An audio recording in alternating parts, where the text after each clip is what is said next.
नमस्कार students, J9 classes के YouTube channel पर आपका हार्दिक स्वागत है। टेंस की जो सीरीज चल रही थी हमारी, उसमें हमने पिछली क्लास थी हमारी, उसमें हमने पास्ट इंडेफिनिट टेंस की जो एक्सरसाइज थी उसके बारे में हमने पढ़ा था। आज का जो नया टॉपिक है वो हमने लिया है पास्ट कंटिन्यूअस टेंस। देखिए, जो हम सीरीज वाइज चल रहे हैं, टेंस की कक्षाएं हमारी निरंतर चल रही हैं, तो आप एक एक करके इन वीडियोस को देखते रहिए। साथ साथ अपने जो और भी विद्यार्थी हैं उनको भी आप शेयर करते रहना, जिससे कि एक बेहतरीन कॉन्सेप्ट है वो अनेक लोगों तक पहुंच सके। तो आज का टॉपिक पास्ट कंटिन्यूअस टेंस क्या होता है। देखिए, पास्ट का अर्थ क्या हुआ? बीता हुआ समय। कंटिन्यूअस यानी लगातार जारी रहना। तो इसकी जो परिभाषा बनेगी या इसका जो इंट्रोडक्शन हम पढ़ेंगे वो किस प्रकार होगा कि कोई पूछ ले हमें कि पास्ट कंटिन्यूअस टेंस है, उसमें किस प्रकार के काम होते हैं या इसको हम कहाँ पर काम में लेंगे। तो इसकी जो डेफिनेशन होगी उसमें हम पढ़ेंगे कि कोई ऐसा काम जो कि पास्ट में कभी जारी रहा था। देखिए, इस टेंस के नाम में ही इसकी डेफिनेशन छुपी हुई है। पास्ट का अर्थ बताया आपको, बीता हुआ समय। कंटिन्यूअस यानी लगातार जारी रहा। कोई भी ऐसा काम या कोई ऐसी घटना जो पास्ट में किसी समय जारी रही थी। लिखे डेफिनेशन, वर्क और एक्शन,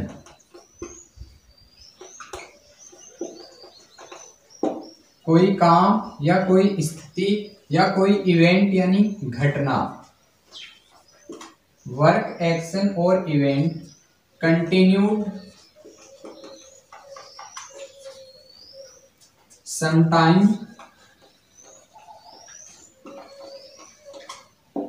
in past। देखिए, वर्क, एक्शन और event continued sometime in the past, यानी कोई ऐसा काम या कोई घटना या कोई ऐसी स्थिति बनी थी जो कि पास्ट में किसी समय पर वो काम लगातार जारी रहा था। ये हुई इस टेंस की परिभाषा। अब हम बात करेंगे इसकी पहचान, यानी साथ साथ में हम हिंदी के सेंटेंस को भी पढ़ रहे हैं कि हिंदी के वाक्य किस प्रकार बनेंगे इस टेंस के। देखिए, इसके जो इक्वल टेंस लेंगे वो होगा प्रेजेंट कंटिन्यूअस टेंस। दोनों समान समान है, इनमें अंतर क्या है? देखिए, प्रेजेंट कंटिन्यूअस की परिभाषा हमने पढ़ी थी कि कोई काम इस समय लगातार चल रहा है, और इसकी परिभाषा बनी कि कोई काम पास्ट में किसी समय पर लगातार कंटिन्यू था, वो जारी था काम। फिर प्रेजेंट कंटिन्यूअस टेंस की जो पहचान थी हिंदी के वाक्य, उनके बारे में हमने पढ़ा था। प्रेजेंट कंटिन्यूअस में जिन हिंदी वाक्यों के अंत में रहा है, रही है या रहे हैं आदि शब्द आए, वो पहचान होते हैं हिंदी के वाक्य प्रेजेंट कंटिन्यूअस टेंस। इस टेंस के हिंदी के जो सेंटेंस होंगे उनमें क्या होगा? तो लिखिए, हिंदी वाक्यों के अंत में, हिंदी वाक्यों के अंत में कौन से शब्द मिलेंगे आपको? रहा था, रही थी या रहे थे। हिंदी वाक्यों के अंत में रहा था, रही थी या रहे थे आदि शब्द आते हैं। ये हुई इस टेंस की पहचान। जैसे, वह खाना खा रहा था, या जब मैं उसके घर गया वह क्रिकेट खेल रहा था, या जब मैं उससे मिला तो वह बाजार जा रहा था। इस प्रकार के जो सेंटेंस होंगे वो शामिल होंगे पास्ट कंटिन्यूअस टेंस में। एक बार फिर से देखो, रिपीट। डेफिनेशन क्या हुई इस टेंस की कि कोई ऐसा काम जो पास्ट में किसी समय पर लगातार जारी रहा था। फिर पहचान हुई कि जिन हिंदी वाक्यों के अंत में आपको रहा था, रही थी या रहे थे आदि शब्द मिलेंगे, वो शामिल होंगे पास्ट कंटिन्यूअस टेंस में। अब देखिए, आगे हम बात करेंगे इस टेंस की हेल्पिंग वर्ब की। हेल्पिंग वर्ब यानी सहायक क्रिया। क्या क्या होती है इस टेंस की सहायक क्रियाएं? साथ में लो प्रेजेंट कंटिन्यूअस टेंस को, उसकी हेल्पिंग वर्ब हमने पढ़ी थी इज, एम और आर। तो इस टेंस की जो पास्ट कंटिन्यूअस टेंस है, इसकी हेल्पिंग वर्ब होती है वाज और वर। दो सहायक क्रियाएं हैं, वाज और वर। फिर बात करेंगे हम इसमें मैन वर्ब की, कि मुख्य क्रिया इस टेंस में कौन सी काम में ले जाती है।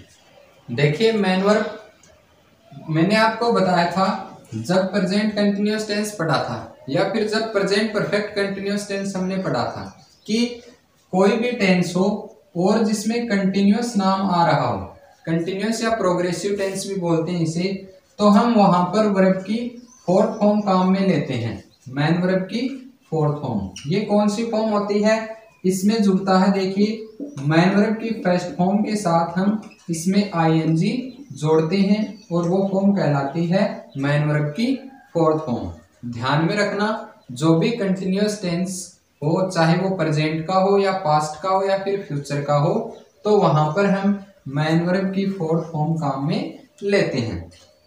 अब देखिए बात करेंगे कि वो जो हेल्पिंग वर्ब है उसका प्रयोग हम किस प्रकार करेंगे। तो देखिए जो सिंगुलर सब्जेक्ट होते हैं उसके साथ हम काम में लेंगे वॉज को, और प्लूरल जितने भी सब्जेक्ट हैं वहां पर काम में आएगी हेल्पिंग वर्ब। तो सिंगुलर सब्जेक्ट कौन कौन से होते हैं, इसमें देखिए एक नियम बदल गया।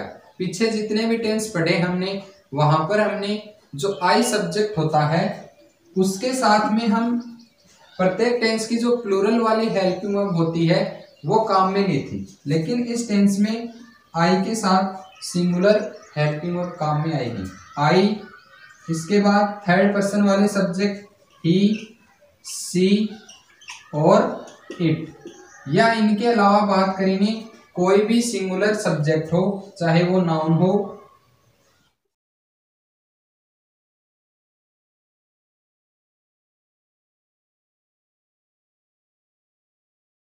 अब देखिए वर्ब का प्रयोग कहाँ करेंगे, जितने भी प्लूरल सब्जेक्ट होते हैं जैसे यू, वी, दे और इसके अलावा प्लूरल सब्जेक्ट,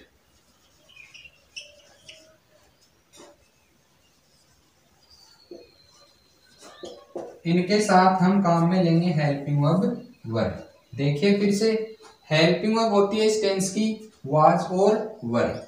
फिर बात की हमने मैन वर्ब की, यानी मुख्य क्रिया कौन सी काम में ली जाएगी इस टेंस में, वो होगी मैन वर्ब की फोर्थ फॉर्म। जितने भी कंटिन्यूअस टेंस होते हैं उन सभी में मैन वर्ब की फोर्थ फॉर्म काम में लेते हैं।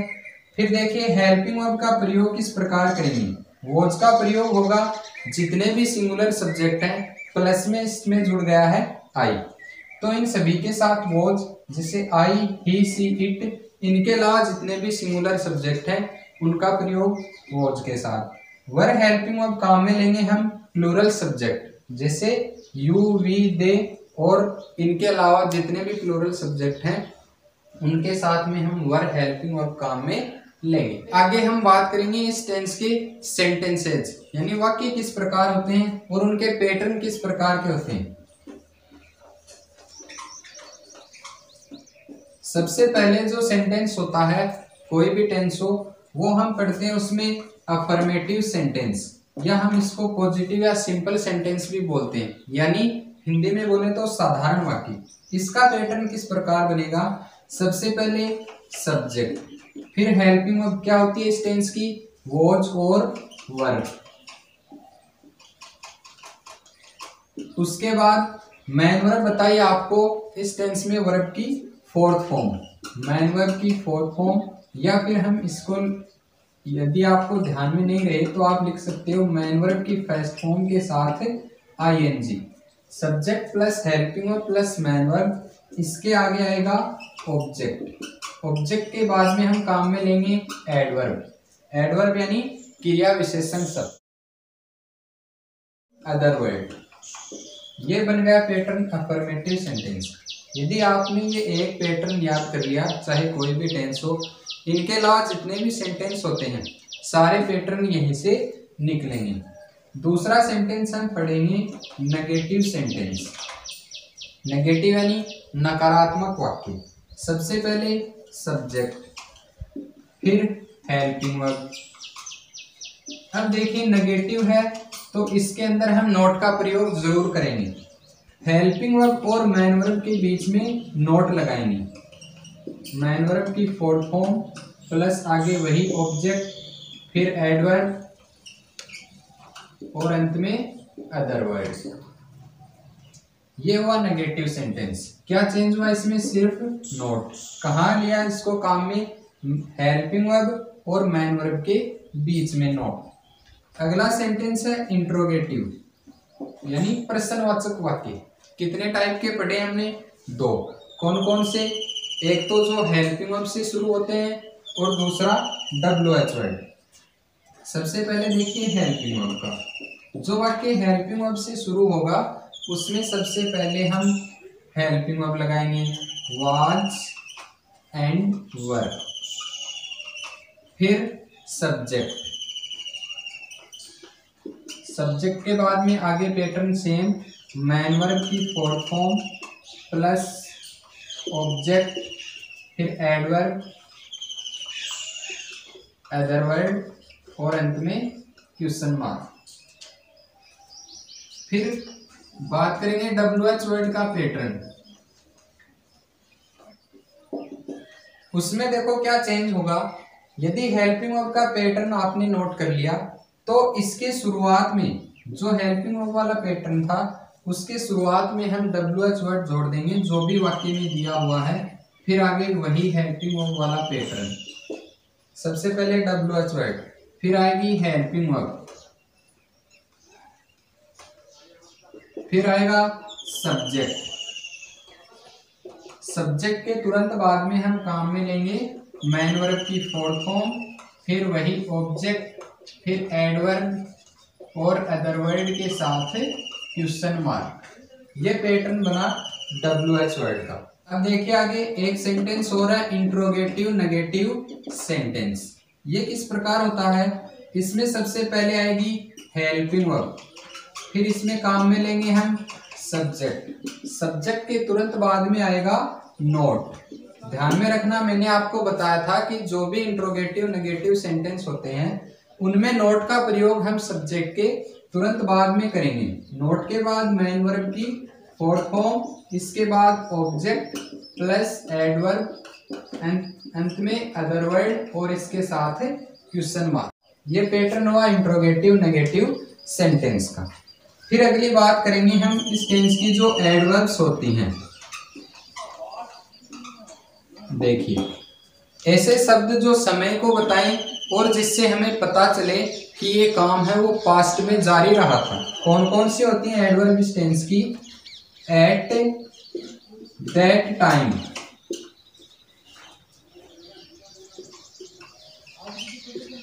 एट दैट मोमेंट,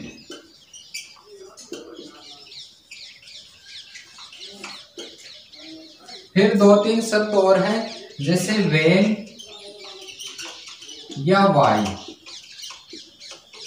या फिर पास्ट का समय दिया हुआ हो और इस प्रकार के शब्द दिए हुए हो जिससे हमें पता चले कि ये काम है वो इस समय पास्ट में जारी रहा था। ये शब्द अगर आपको मिलेंगे तो वो वाक्य बनेंगे कौन से टेंस के? पास्ट कंटिन्यूअस टेंस के। देखिए इस टेंस की जो बेसिक जानकारी थी वो हमने आज पढ़ी। क्या क्या पढ़ा? सबसे पहले परिभाषा कि कोई काम पास्ट में किसी समय पर जारी रहा था। फिर बात की हमने इसकी पहचान कि जिन हिंदी वाक्यों के अंत में रहा था, रही थी या रहे थे आदि शब्द आए वो होते हैं पास्ट कंटिन्यूअस टेंस में। फिर बात की इसकी हेल्पिंग वर्ब की वॉज और वर। फिर सिंगुलर सब्जेक्ट के साथ हमने वॉज हेल्पिंग वर्ब काम में ली, प्लूरल के साथ हमने वर हेल्पिंग वर्ब काम में ली। फिर बात की हमने इसके पैटर्न्स की, फिर एडवर्ब पढ़ी। ठीक है, इसके अलावा जो इसकी कंडीशंस हैं और एग्जांपल्स हैं वो उनका हम अध्ययन करेंगे अगली क्लास में। आज के लिए इतना ही, धन्यवाद।